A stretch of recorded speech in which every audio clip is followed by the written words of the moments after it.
వెళ్ళి గుమస్థాయి ఉద్యోగాల్లోకి చేరిపోయాను. అలాంటి పేద విద్యార్థులు మనం కొంతమంది అడాప్ట్ చేసుకొని ఆ 4 సంవత్సరాలు 5 సంవత్సరాలు కూడా వాళ్ళకి కాలేజీ ఫీజు కానీ హాస్టల్ ఫీజు కానీ బుక్స్ కానీ ట్రాన్స్పోర్ట్ కానీ ఎవ్రీథింగ్ మనం ఇచ్చి చేసుకోవాలి అని చెప్పి ఒక 1000 మందిని ఒక 5-10 సంవత్సరాల్లో ఒక 1000 మందిని నేను అడాప్ట్ చేసుకొని వాళ్ళ డాక్టర్లు కానీ ఇంజనీరింగ్ చేశాను. వాళ్ళందరూ ఇక్కడ అమెరికాలో చాలామంది ఉన్నారు, ఆస్ట్రేలియాలో చాలామంది ఉన్నారు. అలాగే ఎన్నో కంట్రీలు ఎక్కడికి వెళ్ళి చూసినా కూడా మా దగ్గర చదువుకొని పైకి వచ్చిన వాళ్ళు ఎంతోమంది ఉన్నారు. వాళ్ళు కనపడినప్పుడల్లా ఆ రోజున మీరు మాకు హెల్ప్ చేశారండి, మీరు హెల్ప్ చేయడం మూలంగా మేము ఈ రోజున ఈ స్టేజ్కి వచ్చాం, ఇంత మంచి ఉద్యోగం చేసుకుంటాం, మా తమ్ముళ్ళని పిల్లల్ని కూడా పైకి తీసుకొచ్చామండి, మా నాన్నగారు అప్పులు తీర్చేసి నాన్నగారికి ఒక ఇల్లు కట్టి పెట్టామండి అని చెప్తూ ఉంటే నాకు ఆనందం వేసింది. ఎందుకంటే ఏం కావాలి, డబ్బులు సంపాదించా కదా అని మేడలు మిద్దులు ఎన్నో పెద్ద కార్లు కొనుక్కొని మన యూత్ ఇదే చాలు అని అనుకుంటే కాదు. అందుకని సాధ్యమైనంత వరకు ప్రజలకు మనం ఉపయోగపడాలి అనే దాంట్లో నేను ఉన్నాను. ఎంత ఎదిగినా ఒదిగి ఉండాలి అనేది నా తత్వం. అందుకని వాటి రోజున నాకున్న దానికి పెద్ద బిల్డింగ్ బంగాళాలు కట్టుకోవచ్చు. నేను మా అపార్ట్మెంట్లోనే ఉంటాను. సింపుల్ లైఫ్ నాకు కావాల్సింది, అలాగే ఉంటాను. అలాంటి నాకు మరి ఈ మధ్యన పద్మశ్రీ 2 ఏళ్ల బట్టి మిత్రులందరూ కూడా ప్రశ్నిస్తే 2 సంవత్సరాలుగా నేను అప్లై చేస్తున్నాను. ఈ సంవత్సరం కూడా అలాగే అప్లై చేయడం, కానీ 2 సంవత్సరాలు రాలేదని విడిచిపెట్టడం కాదు, మన ప్రయత్నం లోపం ఏదో ఉంది మళ్ళీ ట్రై చేసిన తర్వాత జనరల్గా జనవరిలో అనౌన్స్ చేస్తాను ఈ అవార్డ్స్, బొత్తాయి అవార్డ్స్. మార్నింగ్ వాక్లో ఉన్నాను, ఫోన్ మోపుతాను, తీసి చూశాను. ఫోన్ చూస్తే ఎవరో అన్నోన్ నెంబర్ అన్నారు. అన్నోన్ నెంబర్ వేసుకుని మళ్ళీ పెట్టేసేద్దామని నొక్కాను. మళ్ళీ చేసేటప్పుడు చూస్తే మళ్ళీ అదే నెంబర్. సరే ఫోన్ తీసుకుని ఆలో ఎవరండి అన్నారు. మురళీమోహన్ గారు అయినా మాట్లాడేది అన్నారు. అవునండి అన్నారు. నాగండి మురళీమోహన్ గారా? అవునండి అన్నారు. మీది ఏ రోజు ఇక్కడ చాటపర్రా? అవునండి అన్నారు. మరి మీకు పద్మశ్రీ అవార్డు వస్తే మీరు తీసుకుంటారా అన్నారు. అదేంటంటే పద్మశ్రీ అవార్డు వస్తే తీసుకుంటారా అని అడుగుతారు. వేళ అలాంటి అవకాశం వస్తే ఎవరితో నాకంటే అదృష్టం ఉంటే ఎవరు ఉండాలి, తప్పకుండా తీసుకుంటానండి. అయినా ఎందుకు అడిగారండి ఆ మాట అన్నారు. ఈ మధ్యన కొన్నిసార్లు అవార్డులు ఇస్తుంటే కొంతమంది మాకు మా అర్హతకు సగ్గా ఇది ఇవ్వలేదని చెప్పి రిజెక్ట్ చేసేవాళ్ళు కూడా ఉన్నారు. ఊరికి ఉదాహరణకి మన తెలుగులో జానక్ గారు ఉన్నారు, మనకంతా కూడా తెలుసు కదా, ప్లేబ్యాక్ సింగర్ ఎస్ జానక్. ఆవిడకి 2 years క్రితం పద్మభూషణ్ ఇచ్చాం డైరెక్టర్. ఇస్తే ఆవిడ రిజెక్ట్ చేశారు. లతా మంగేష్కర్ కంటే నేనేం తక్కువ, ఆవిడకి అంత పెద్ద అవార్డు ఇచ్చి నాకు ఎంపీ పద్మశ్రీ పద్మభూషణ్ ఇచ్చారు అని చెప్పి రిజెక్ట్ చేసింది. పేపర్లో స్టేట్మెంట్ ఇచ్చి అలా కొంతమంది చేశారు. కాబట్టి ఆ క్లారిఫికేషన్ కోసం వాళ్ళు అడిగాను.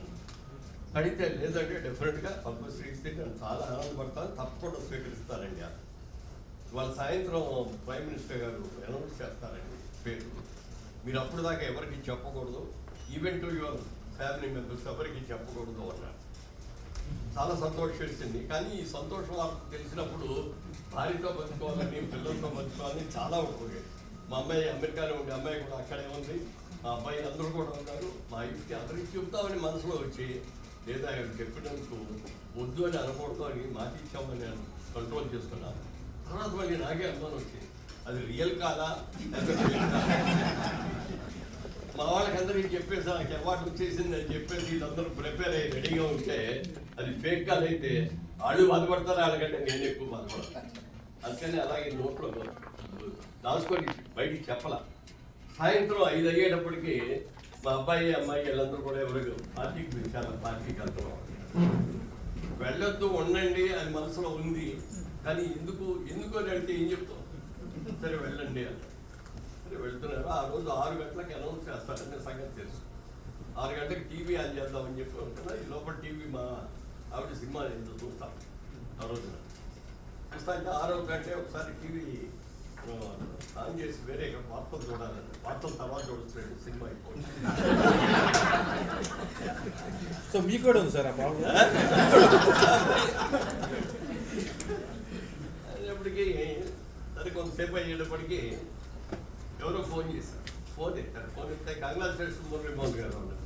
దేనికి అన్నా, మీకు పద్మశ్రీ అవార్డు వచ్చింది కదా అన్న, మీకెవరు చెప్పారు అన్న. టీవీలో వార్తలు వస్తుందో చెప్పారండి అన్న.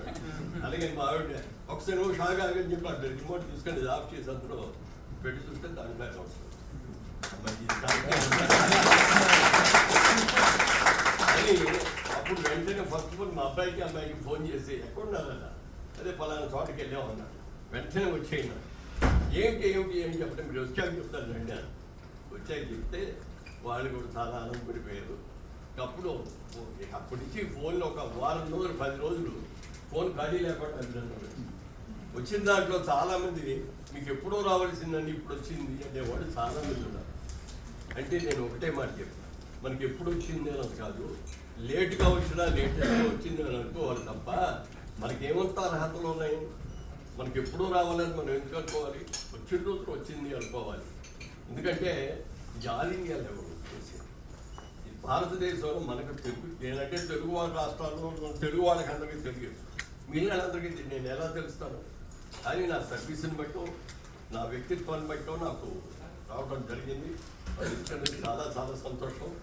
వాళ్ళు ఇక్కడికి రాగానే ఇక్కడ ఏదో పెళ్ళికని వస్తే మన వాళ్ళందరూ కూడా నిన్ననే కనపడేందరూ కూడా చిన్న గట్టుకుతారండి మా వాళ్ళందరూ. నేను చెప్పి కృషి గారు, చలపతి గారు వీళ్ళందరూ కూడా చెప్పిన దాన్ని బట్టి సరేనండి వస్తే మరి ఇంతమంది మీరందరూ కూడా మరి పనులన్నీ కూడా వదులుకొని మీరు వచ్చి మీరు నన్ను పూర్తిగా అభినందిస్తున్నందుకు, ఆశీర్వదిస్తున్నందుకు చాలా చాలా సంతోషంగా చెప్తూ ప్రతి ఒక్కరికి పేరు పేరున వాళ్ళందరికీ లిస్టు చూస్తే వీళ్ళందరూ పిలిచిన వాళ్ళు కానీ వచ్చిన వాళ్ళు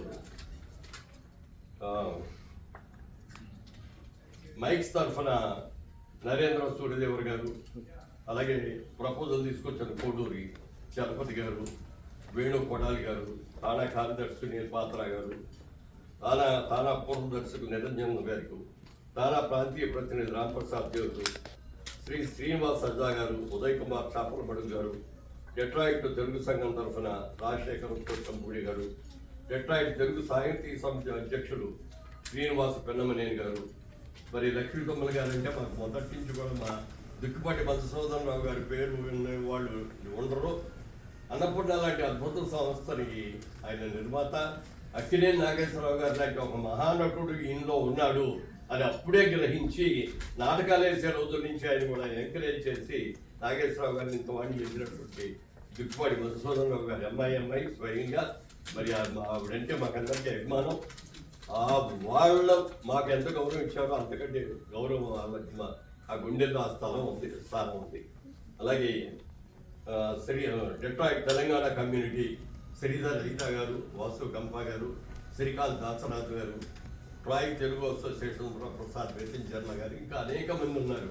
అందరికీ కూడా పేరు పేరున కూడా హృదయపూర్వకంగా నా అభినందనలు తెలియజేస్తున్నాను. మీరందరూ కూడా మాటలు చెప్పినందుకు, మీ అభిమానాన్ని నాకు పంచినందుకు చాలా సంతోషం.